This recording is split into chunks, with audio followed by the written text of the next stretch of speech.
Hey, this is Lord Potato, and this is What If Naruto was the reincarnation of Benimaru, Shigaraki, and Dabi?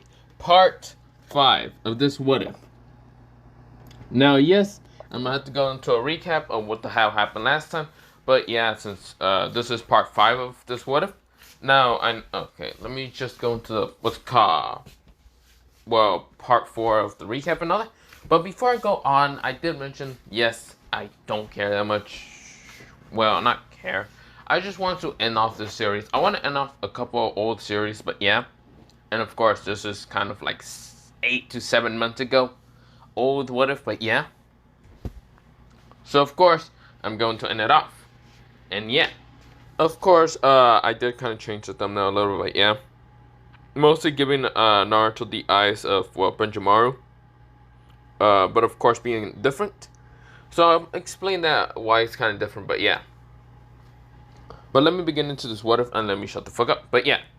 So, let me go into a recap on what happened last time. So, Naruto was kind of trained in kind of not trained. He mostly did train for a couple years until he actually went to the academy. Of course, after graduating the academy, he was put on a team with, his kind of best friend, mostly his best friend that he kind of met for a while and knew for a while, a little bit, but yeah. And her name is Kenzaki. Of course, I think I call her Sayana, but I'm going to just call her Kenzaki for now. She's able to use blood manipulation, and of course, she's pretty strong in using blood manipulation. That's why Naruto's kind of friends with her.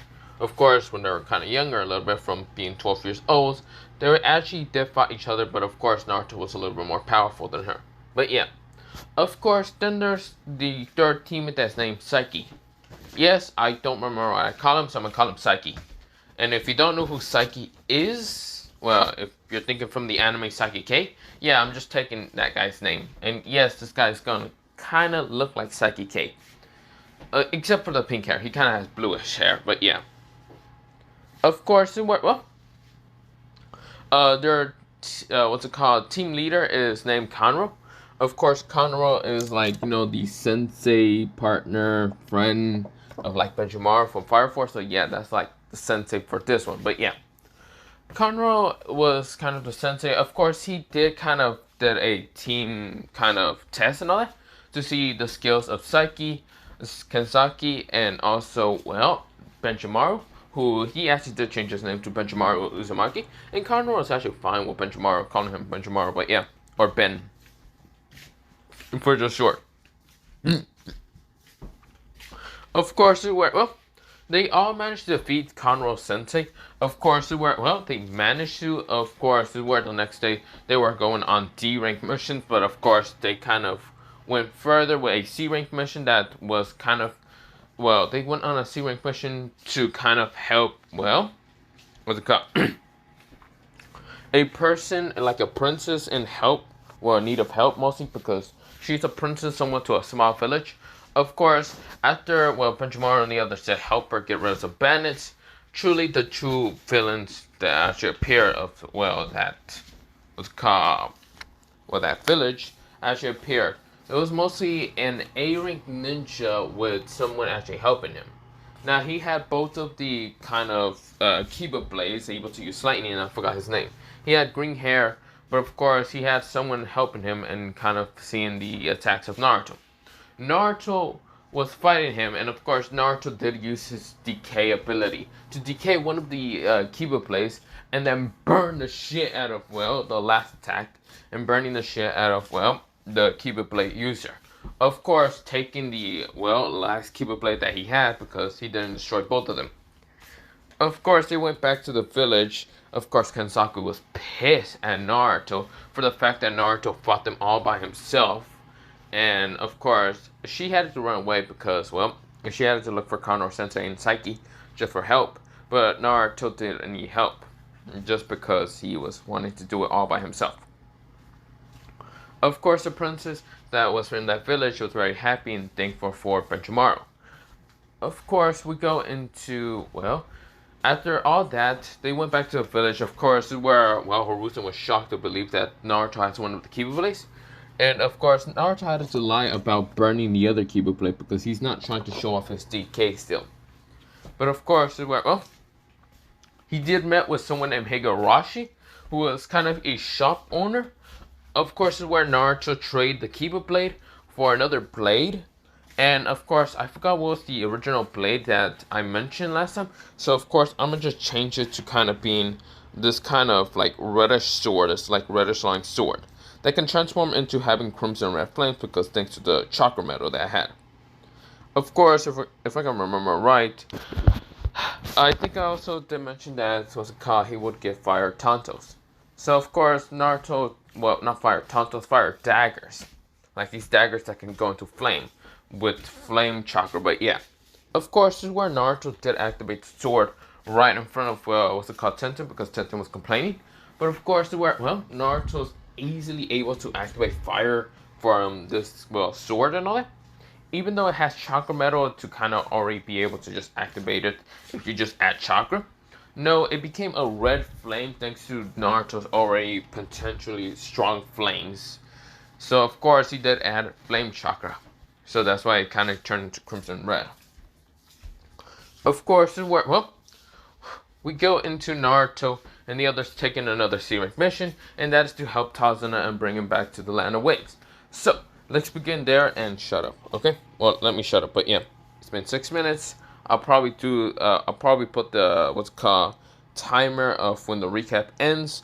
It's like 6:40, I think 30, 6:40, 6:35. I'm gonna just say 6:35 for the recap to be over. But yeah, if you don't want to, yeah, you get the point. So, but not the point. Let me actually set a reminder. So of course we'll go into Naruto, and of course where Kanro is right now leading ahead. This is where, well, Naruto's in the middle with Kensaki, and of course Saki is behind. Of course, well, not in the middle mostly because, well, the middle actually, well, let me say this, the form. So in front of, well, Tazuna, because Tazuna is actually in the middle. In the front of him is Kanro. Now, of course, to the next of him is actually Saiki. And, of course, to the, what's it called, other side of him, mostly the left side, is Benimaru, also known as Naruto. And, of course, behind him is actually, well, Kensaki. Now, Kensaki is actually taking the rear because, well, she's able to use her blood into either long range, mid range, or even close range. But, of course, she kind of sucks in close range. So, of course, this is where, well, she usually doesn't use her blood techniques in close range. Mostly kind of uses them in what's called long range or medium range. But, yeah. Of course, Saki is pretty good in using his abilities called, what's it called, telekinesis, in what's it called, close range, and can also use long range, but usually send material attacks at people. And of course, Naruto is just good in what's called long range, well, not long range, mostly close range and mid range. So of course, he can use his flames, but of course, when he gets closer, he's going to fuck you up, either with his DK or just his flames. Now, of course, he has, well, what's it called, master an ability, well, not master an ability, he just mastered some of his blue flames. Well, not technically fully master it, but yeah. But of course, well, they go into this mission, kind of keep full walking, until this is where, well, two of the C-rank ninjas appear, mostly the twin brothers of the mostly the, what was it, the twin brothers of the Mist Village or whatever? They're missing ninjas or not. Of course, this is where they appear trying to attack Conroe. And Conroe, he dodges by ducking one of them from their chains. Of course, grabbing the chain from actually hitting Tazuna and just pulling them from Tazuna.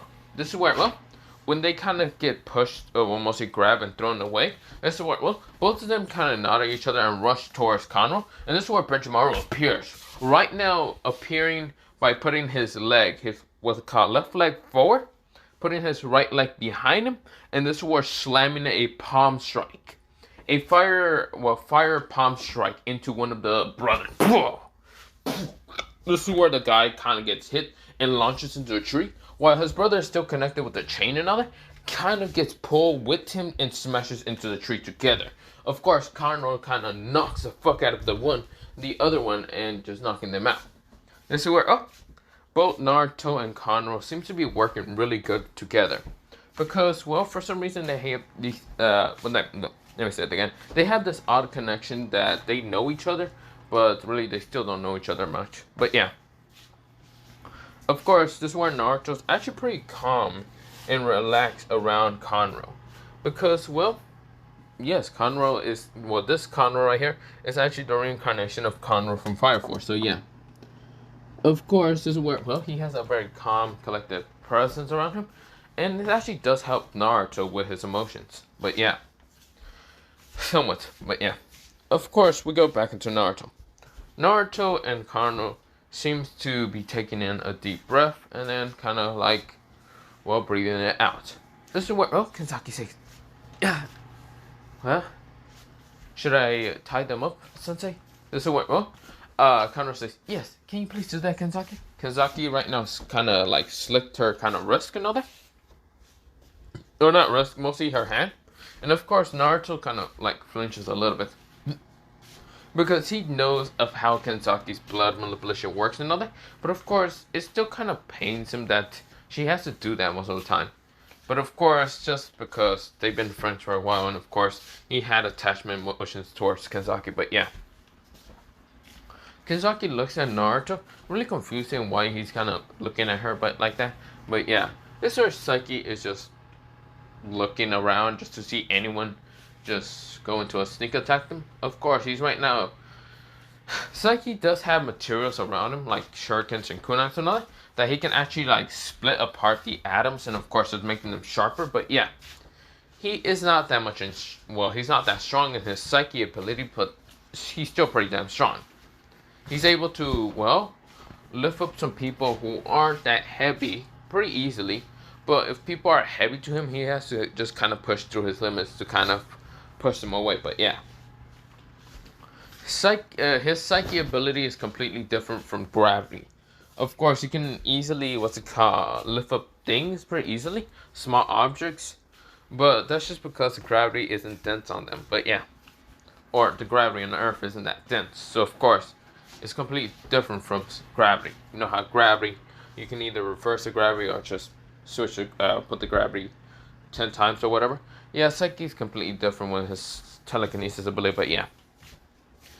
Of course, we go into Naruto, and of course,